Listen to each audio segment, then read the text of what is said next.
তোমরা কি জানো সবচেয়ে বড় মিসকিন কে? সবচেয়ে বড় মিসকিন কে? দরিদ্র কে?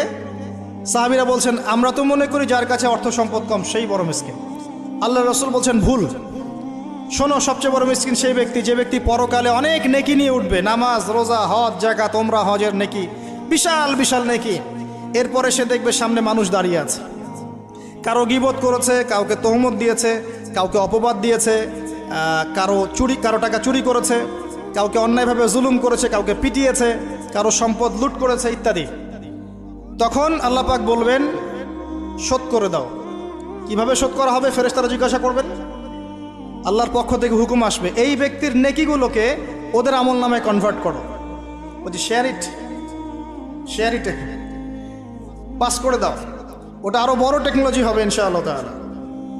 বলার সাথে সাথেই আপনার নেকি আমার নেকি দেখা যাবে চলে গেছে। নাউযুবিল্লাহ।